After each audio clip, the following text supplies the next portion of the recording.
you're looking at the Rio Grande River. This is in Albuquerque, New Mexico, and this is from, I think, KOB Channel 6 there. And it's record low in over 100 years for the Rio Grande. As a matter of fact, it's beyond low. There's no water there in Albuquerque. And this particular stretch of river that is this dry runs for about 100 miles. Guys, it's incredible because they were using this as part of their drinking water, municipal water supplies and all. Now they're going to have to dive into a lower aquifer that is not as clean. It's going to take a lot of filtration. It's going to take a lot of pumping, which all includes electricity. But they got other problems. And this is just a picture. And I want you to remember this, you guys in Arizona, of this is how Lake Mead, Lake Powell, and the Colorado River are going to look very quickly. And it all ties directly together. Now, part of that system, and this is just above Truth of Consequences, New Mexico. This is Elephant Butte, and it's very dry. It looks just like Mead and like Lake Powell and all that. And they are not a 24/7 or let's say a 12-month hydropower supply system. They do have hydropower, but they use that mostly in the summer and things like that when after you get a snow melt. But it's not running hydropower now. It's not designed to do it all year around. But they've had a tremendous amount of sediment build up there, and it's going to make it very difficult if they ever get enough water or snow back in this area to use those turbines for very much longer. So I wanted to dig into it for a couple of different reasons. One is, where is all the water going? Is it going to where we think it is? And what is in the groundwater that is below New Mexico and Albuquerque, guys? You've got the most radioactive state probably on the planet. That's where all of that came from. And a lot of that has been detected from either nuclear tests, nuclear development, nuclear waste, into this lower aquifer groundwater. Now, it has other chemicals that have leached in through there from agriculture and things like that. And so to pump that water, two things have to happen. You have to have a tremendous amount of electrical power to pump it and a tremendous amount of electrical power to filter it. And guys, what you've got in Albuquerque is up in the mountains above there, they have some large concrete reservoirs just for this situation. Now, if you don't get snowpack, then they don't last very long, and that's what we're about to see now. But in order to get that water up there to those mountains, it takes a tremendous amount of electrical power. Now, they were not, as far as I know, getting much hydropower from places like Elephant Butte. You know where they were getting it from? Their hydro cushion power, Lake Mead and Lake Powell. Do you see where we're going now with this? We've got a dire situation, not only in Arizona and Utah, but in New Mexico because of the same reasons. Guys, did you know they have 4 major data centers that have tapped into this aquifer that city officials are bragging on? They say we've got years and years of fresh water supply in our aquifer. Now, we know how this works when big industries come into a certain location and how the money flows and how laws get changed. We understand that. And that's more than likely what has happened exactly. But I did see one news report from an Albuquerque TV station, and the guy that was in charge of some of this river quality and things like that seemed pretty naive. Just being honest, I'm not going to say his name or anything. It's just like he was totally disconnected from reality. And that is the worst of all situations when your leaders are that disconnected. Now, officially, 2026, this year is the worst water year for the Middle Rio Grande in the century. And let me say this, guys, that aquifer that's under Albuquerque and under that section of the Rio Grande, it pulls water down. It's like almost gravity, you could say it. But if that aquifer is under drought conditions itself, or it's being heavily pumped, it will pull water out of the base of the riverbed. In other words, that water will seep in to the ground into that aquifer. So if the aquifers are not being drained that much, you may still be having water showing in that river. Unfortunately, you got 4 major data centers. You've got the big chip manufacturing close to there, one of the largest in the world, SanDisk, I think it is, guys. And you've got them tapped into a very dry location. But they're saying state and federal water managers confirm that the river is shattering historical low water milestones due to a brutal mix of consecutive extreme drought years, the lowest mountain snowpacks ever recorded, and the earliest spring snowmelt in history. Now, this is coming from New Mexico Political Report. That automatically should give you some red flags. What they're not adding in here, and I had to dig for it, is that the data centers are tapped into it. Oh, it's the snowmelt and all of that. But these data centers, guys, are using hundreds of thousands of gallons a day each, and I've got that data to share with you. It's the worst drying on record, too. The river began drying up through Albuquerque in April, the earliest it had ever dried out during a calendar year. The length of dry sand, again record right now, more than 100 consecutive miles of the middle Rio Grande are completely dry. Now, right through the heart of Albuquerque, in that metro area, there's 13-mile stretch, and it's turned into a dusty desert trail. New Mexico's largest body of water, the Elephant Butte Reservoir, has collapsed to what? 1.4% of its total storage capacity. They're tapping this water very hard, guys. It is a depletion of necessary resources. It is hovering dangerously close to a total dead pool state where its gravity-fed release gates will stop working entirely. Again, they're not on now because it's a seasonal outflow, but they have a tremendous amount of silt built up, and it can cover their intake valves, and they have to clean those because it's already started. It says this is a new normal. Scientists from the University of New Mexico Water Resources Program warn that there's no longer a temporary dry spell. They describe it as acidification, a permanent climate-driven downward shift in how much water the region receives. Guys, if you go back to May, you and I were already calling out acidification before they would even hardly admit it was a drought. Now, guys, I talked about the 4 major data centers in the area, but in New Mexico, and a lot of it has to do with this area, they had planned 21 operating data centers. 17 are complete and are under operation. 4 are either not completed or on hold for some reason. But they're currently 21 operating or planned across New Mexico.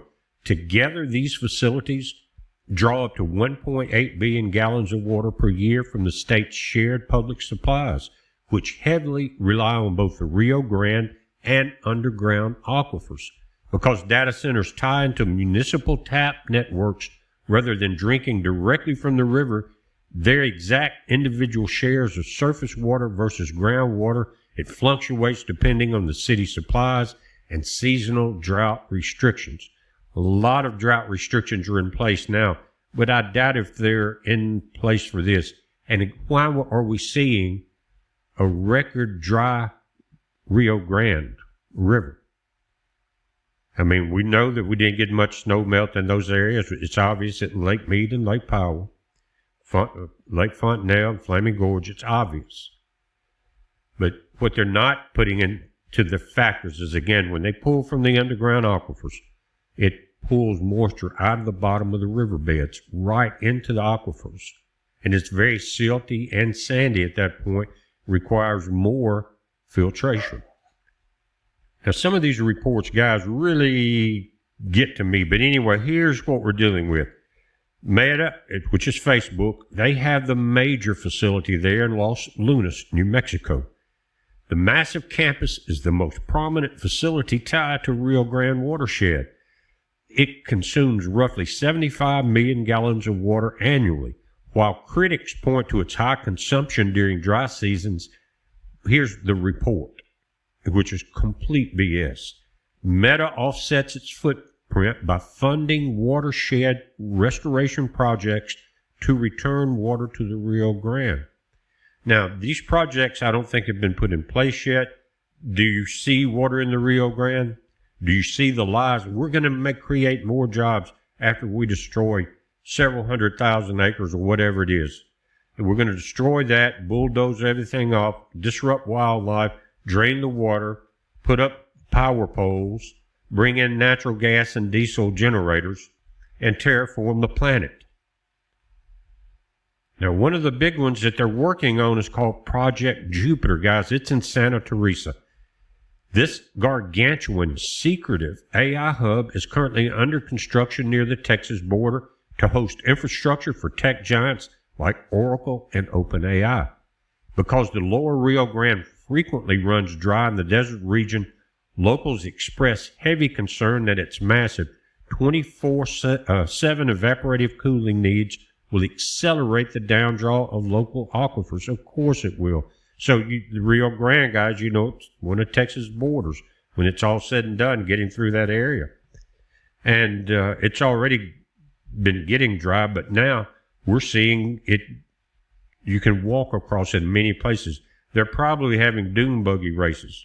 The rapid growth of these server farms have sparked intense public debate. We've seen it, guys. When a dry Rio Grande forces cities like Albuquerque to shift 100% of their water reliance over to the underground aquifers, and we discussed the pollution, the problems there, power, everything.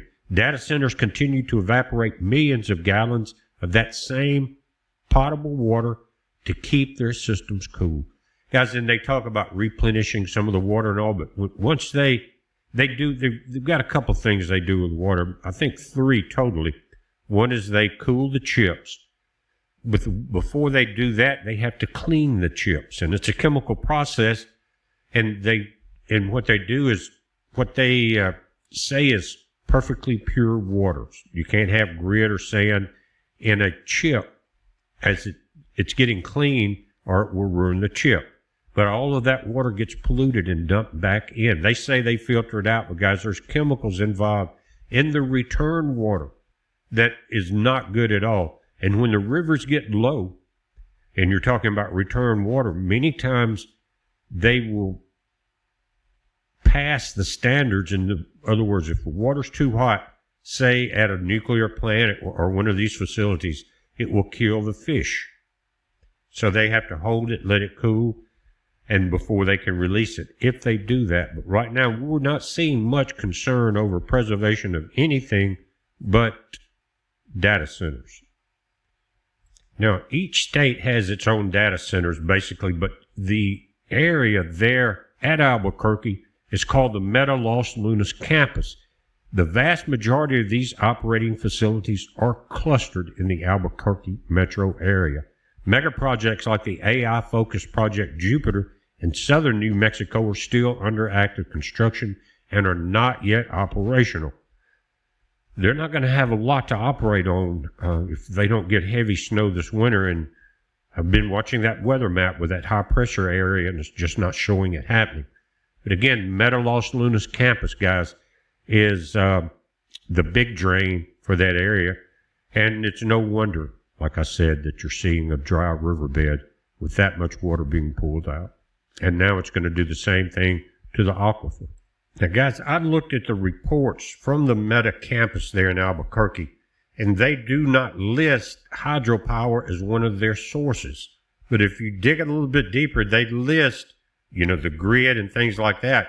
But what they're not adding into the equation is that grid relies heavily on the dams of the Colorado River, not the Rio Grande. It says while Meta buys local solar, wind, and geothermal to cover its energy footprint on paper, the physical wires of New Mexico's grid belong to a massive interconnected system that absolutely relies on the Colorado River for physical balance. We've talked about the hydro cushion, and it's so important that it really should be listed because that would be a factor in determining the amount of grid space you have, how long it can function under 24/7 loads, all of that. But here's the truth. New Mexico belongs to the Western Interconnection, a single, massive electric grid that links 14 western states. 14. Power generated anywhere on this grid physically flows across state lines to maintain a steady, unblemished 60 cycle or 60 hertz frequency. It has to be balanced, guys. You have a major grid go down in one place, things have got to change very quickly or you're going to do a lot of damage. It says when the cloud cover hits New Mexico solar plants or wind stops blowing, the physical system relies on large baseload generators and dams across the entire West to instantly balance the load. The two largest are about to lose the load, guys. And you've got, again, Elephant Butte, which may not be even capable of hydropower at all next summer. While local utilities like PNM generate most of their power locally using solar, gas, and nuclear, New Mexico as a state does pull power from the Colorado River dams. The Western Area Power Administration, called WAPA, operates a Colorado River Storage Project, CRSP. The project transmits over 200 megawatts of hydropower directly from Colorado River dams like Glen Canyon at Lake Powell and straight into specific utilities or special utilities and electric cooperatives across New Mexico. And I know we focus mostly on Arizona and parts of Nevada during this last few months, but now we're seeing, and it's all coming out by looking simply at a very dry Rio Grande riverbed. But now it's all coming together. It's one massive drain, and I said terraforming a couple of times in the last 2 weeks, and that's honestly what I see. Whether it's intentional, I don't know, but that's exactly what is happening. And then some of the rural communities, and we talked about it upstream from Hoover Dam and all through the area, the rural communities, tribes, and municipal networks across the state utilize the affordable hydro to anchor their local power supplies. And we talked about when Meade goes down, the tribes above the Hoover Dam, guys, will be forced into much more expensive power, tying into a grid, possibly coming out of Las Vegas or somewhere like that, and having to pay a lot more for the power. And still, it all relies on water one way or the other. And it's not just in the amount of water or power you'll have in any of these 13 states, guys. If that hydropower cushion disappears from the Western interconnection, every state on the grid, including New Mexico, will be forced to buy more expensive power from the open market, often relying again on natural gas to fill the gap. And guys, we're having big problems. You've got diesel generators as backup for the data centers also. And you had the big fire over in, Glenwall, Oklahoma. And they had to shut down quite a bit of flow because it was a major hub, jacked the prices up. The war is depleting diesel very quickly, jacking the prices up. And we're seeing a lot of manipulation on that front. I don't want to get into it right now, but guys, to try to wrap your head around it, let me put it this way. We're seeing massive destruction at a maddening pace go forward, both politically, militarily, and the damage to the earth, all at one time. And guys, what will be the outcome? If you look at the data and you write it down, you do the math on it, guys, there's nothing you can say good about it except that what we've talked about before. Atlas will shrug. A lot of people will migrate, die, or adapt. That's the law. When the conditions change, it makes it uninhabitable, unlivable, you adapt, you migrate or die. We learned that in elementary, remember?